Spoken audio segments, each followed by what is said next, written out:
Next up on our presenter list, I'd like to introduce John Norder. John is both an associate professor of anthropology and he is director of MSU's Native American Institute.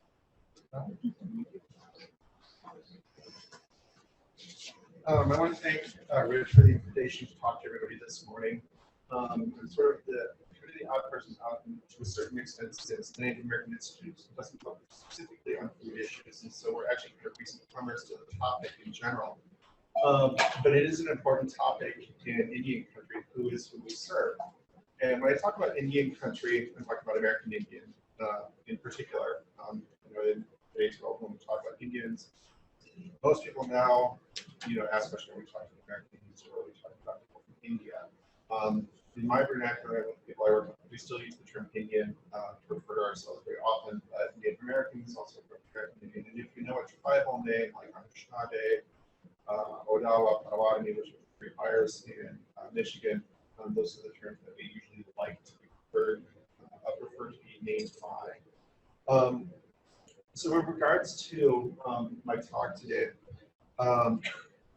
what I really want to do is sort of do a general overview of a couple of things in terms of how we can articulate what the Center for Regional Food Systems in particular.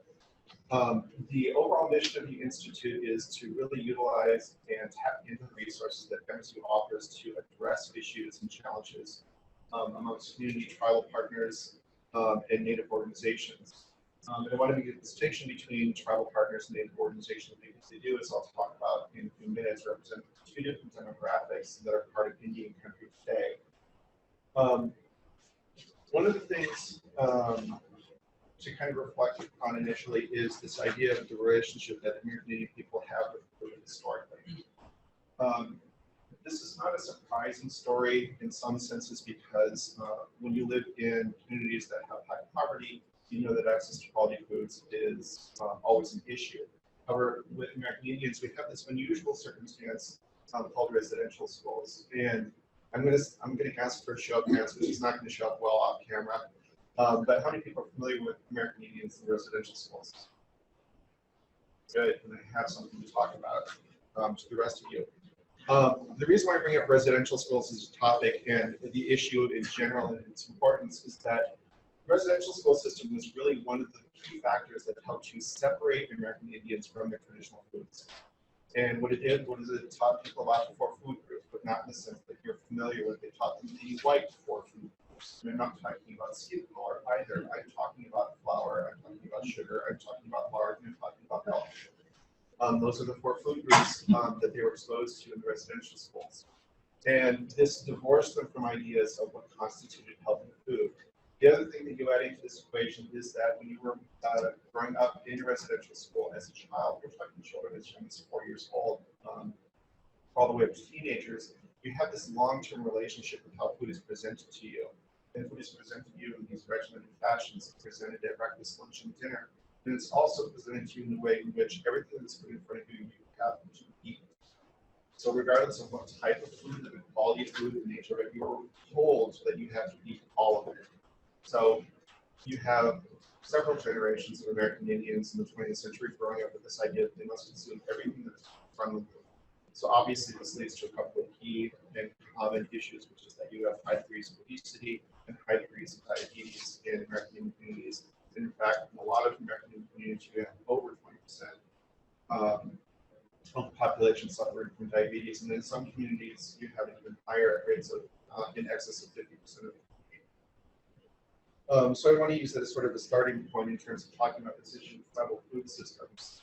The residential school system existed all the way until the 1970s in parts of the country, so this mentality has continued on into current day for a lot of people. There are a lot of parents who still will tell their children that they have to eat everything that's in front of them, but we have had a shift in terms of what that food is. And a lot of it revolves around this idea of food sovereignty.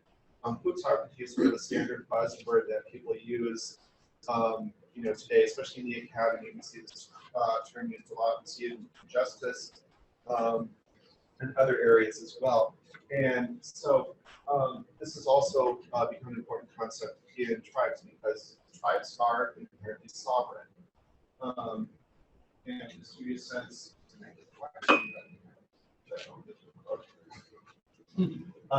so tribes are sovereign nations within the states that they exist. And in the state of Michigan, we have 12 nations that exist within our boundary, located both in the upper and lower peninsula. For the sake of time, I won't go into the names of each and every one of them. Slides. Hopefully, you can actually read the names. But you'll notice that they are located primarily on the west side, upper peninsula, and then you have segment Chippewa here. And then there's this interesting gap that I'm going to get to in a second as well. This is for between tribal communities and everybody else. The unique thing about tribal communities is that tribes are sovereign entities as nations within the United States. So sovereignty is not just an issue of food, it's also an issue of being in this country as well for many peoples. So when people talk about tribal sovereignty, it's not the same thing as what we're talking about in terms of food sovereignty, but the idea of sovereignty still remains the same. They are in control of their own decisions, their own lives, and their own decisions. However, when it comes to the issue of food sovereignty, that comes with a challenge. When we want to talk about issues of food and food systems within tribes, what is roughly the number one thing that a tribe needs in order to achieve food sovereignty as its own nation? Land. Land. Land is the number one thing that they need. And in the state of Michigan, we have 12 nations. And of those 12 nations, I believe only, let's see, Second Chippewa, Sault Marie, tiny little block, maybe I see this little teeny block. The actual land that the tribes have available to them is minuscule to non-existent. Of the tribes that are listed up here, the majority of them only received tribal re-recognition in the 1990s, and as recently as 2003, I believe, from National. And when they were when they were re-recognized, they were not provided land bases. So you have tribes in the state that have no land bases on which to actually help food sovereignty movements. But it hasn't stopped them from making efforts in this direction.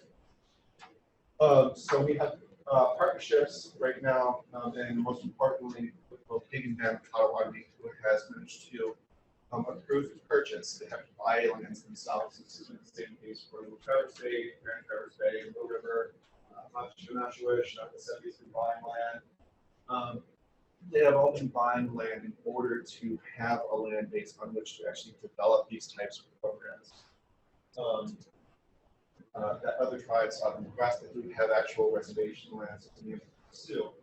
So, like I said, in this state, the issue of food sovereignty is new to a lot of the tribes in terms of what it means, what it represents to them. So, in addition to the land, obviously, then you can get into these other questions of food access and then security. And so you see efforts that are sort of working in these areas as well. To our next graphic, this is the last one that I actually have. Every tribe in the state, every one of the 12 federally recognized tribes has a service area.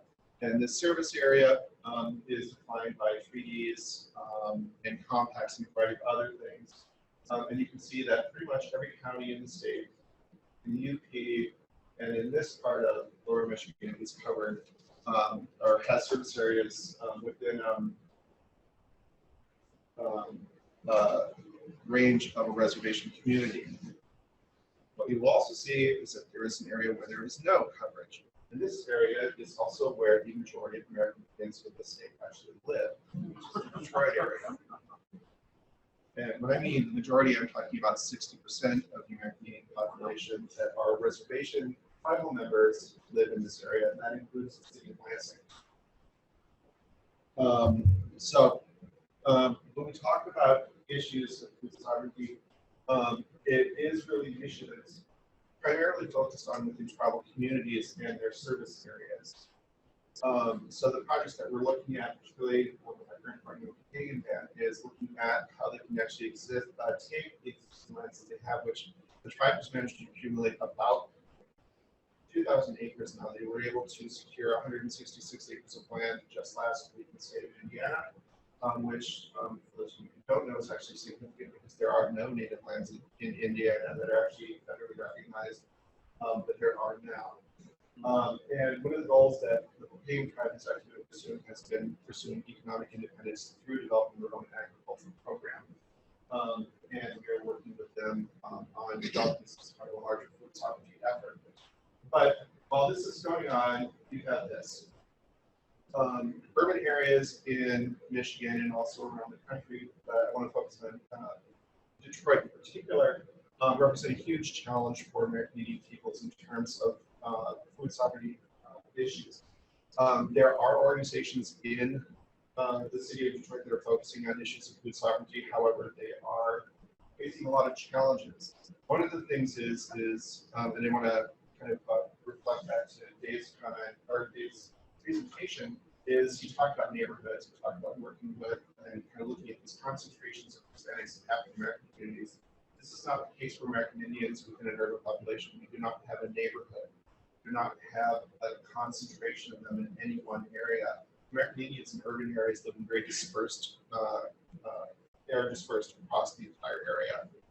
You have higher numbers of them in particular counties, but you're not going to find anything other than maybe a family or two that live within blocks of each other.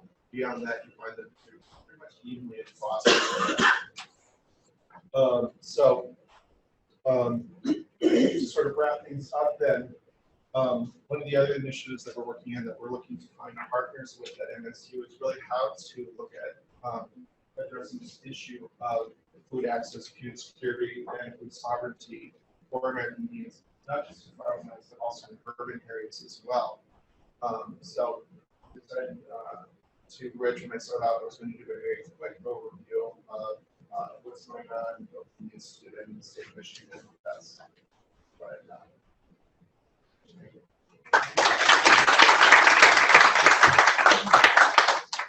We have 3 questions. I'm still working on this one.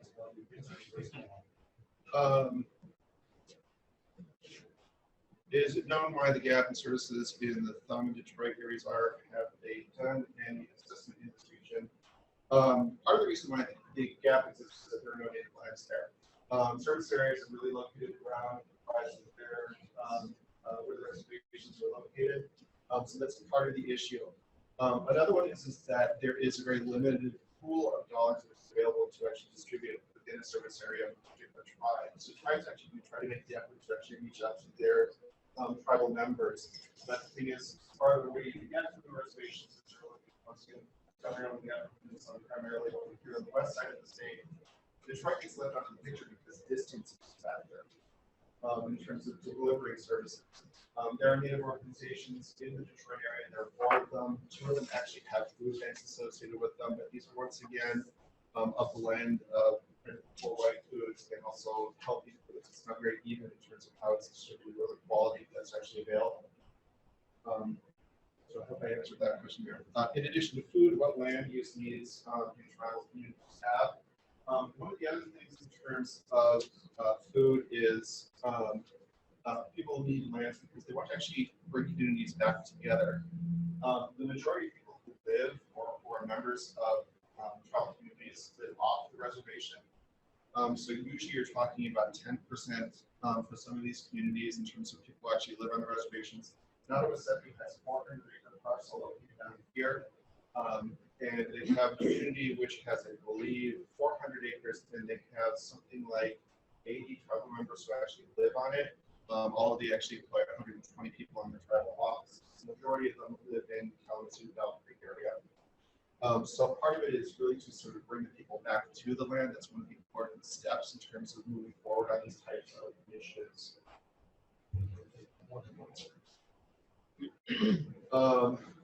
How much rice is produced? Traditional rice. What's the possibility of rice production being an economic driver? It's also contributing to food security and sovereignty. I kind of smile at this question because rice is probably the most visible thing that is going on in Indian country in Michigan right now. The tallest area here, there is a large wild rice bed. It's considered to be a weed by most of the locals who are non-native. They've really been, for the longest time, they tried to sort of push it out because it interfered with their ability to do recreational activities like boating and fishing. They didn't even recognize it as wild rice. However, it has actually become a resource for tribal communities. It is an intertribal gathering that occurs every year. Now, in terms of this being sustainable, that's a huge challenge right now with climate change. It's becoming very important for American Indians in the state of Michigan that climate change is also an immediate threat to the possibility of increasing that as a resource. Right now, lake wild rice, which is the primary wild rice that Midwest Museum markets and was actually gathered, is built in the Upper Peninsula and only just as far south here. They want to try to increase its productivity down here. They want to try to increase the development of riverine wild rice, which is a different species. Like I said, climate change is one of the most immediate dangers in terms of addressing that. But yeah, wild rice is a very important one in terms of bringing back one of the sort of key foundations of traditional crops. Thank you very much.